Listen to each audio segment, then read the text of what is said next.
About this very important project. We're very much delighted to have with us over the phone Dr. Maha Mahgoub, international consultant at a UN agency. A very good afternoon to you, Dr. Maha. Good afternoon. Now, in your opinion, Dr. Maha, what is the importance of such projects to the Egyptian citizen, and how can such projects reflect directly for the best sake of the Egyptian citizen? Yes, good morning. We are so pleased about the new openings of new projects which are considered very important for the Egyptian citizens. For example, the today's opening for the Mahwar al-Tamir axis, which takes about 35 kilometers between Alexandria and Cairo, and this of course costs the state about 40 billion Egyptian pounds, but it generates a lot of decent lives, decent job opportunities for Egyptian citizens, and it's civilization, and we are so proud about the new projects. And a couple of days ago, the President Sisi as well opened the new city of Mansoura. It's up to standard, which creates a lot of job opportunities, provide decent houses to all Egyptian citizens. And since 2017, President Sisi just opened or established new projects which are considered very important for generating a lot of income which will be added to GDP, such as, for example, establishing the black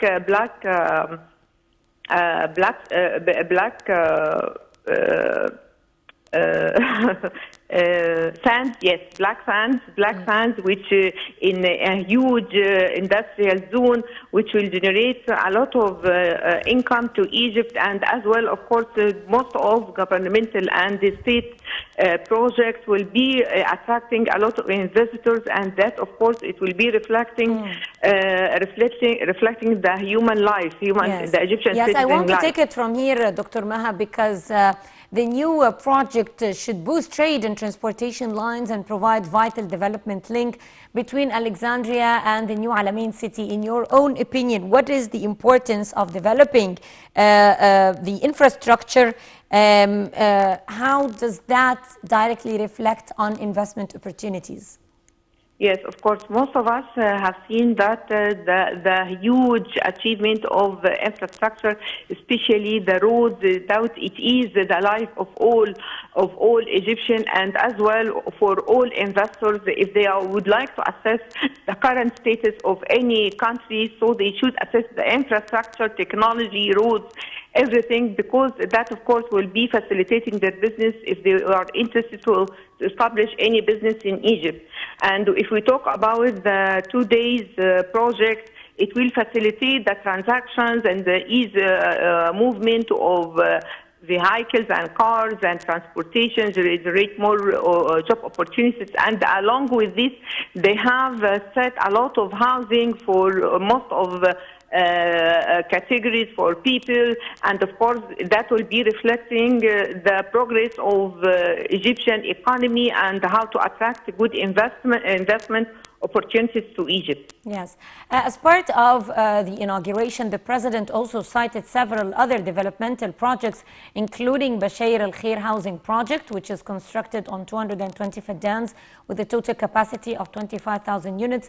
And he also cited the Masharif housing project in Al-Amiriya city in Alexandria, which will be extended to an area of 1,500 faddans. Now, the President emphasized that the state is implementing projects in various sectors, not only in the transportation sector. In your own opinion, as a human development consultant, how do you see the state's keenness on implementing projects that actually serve the citizens in various fields, not only the transportation one?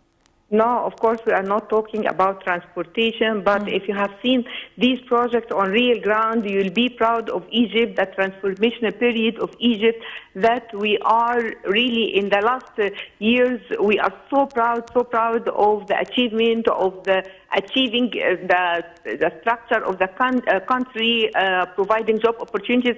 this project, just they mentioned that they are going to create more than 3 million job opportunities all over Egypt. Of course, the employment rate will be decreased if we find new projects with new projects here in Egypt, such as the Tamir Axis and other as well.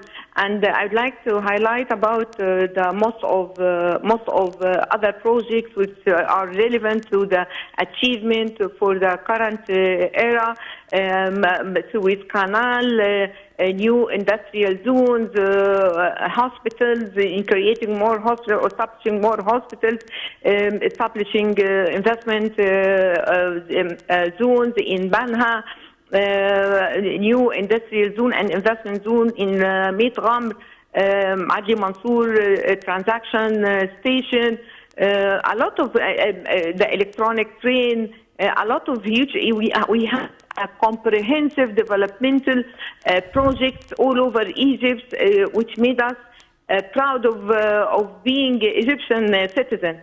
Most of people, when they come to Egypt, visit Egypt, so they get lost because they don't know what about the new construction, new shape of new Egypt, new union of Egypt. So we are so proud of the new achievement of the country, which reflects the Egyptian citizen. And I'd like to highlight an important impact that nowadays the whole world are facing an international economic crisis.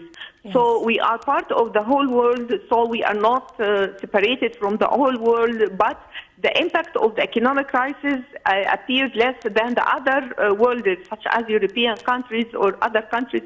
So they cannot find essential means of life. But here in Egypt, we have a lot of resources.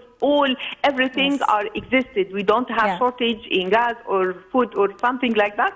So that reflects the good life level that we are living in. Definitely. I'd like to thank you very much, Dr. Ma Mahgoub, consultant for a UN agency. Thank you very much. Ladies and gentlemen, stay tuned. A short break and we'll be right back to talk about another important issue, which is climate change that lies atop of the priorities of the Egyptian government. We'll watch a special report about climate change and Egypt's efforts in this regard, and we'll be right back.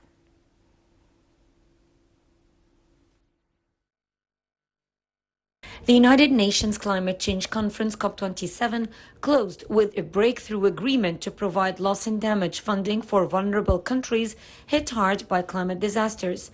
Set against a difficult geopolitical backdrop, COP27 resulted in countries delivering a package of decisions that reaffirm their commitment to limit global temperature rise to 1.5 degrees Celsius above pre-industrial levels.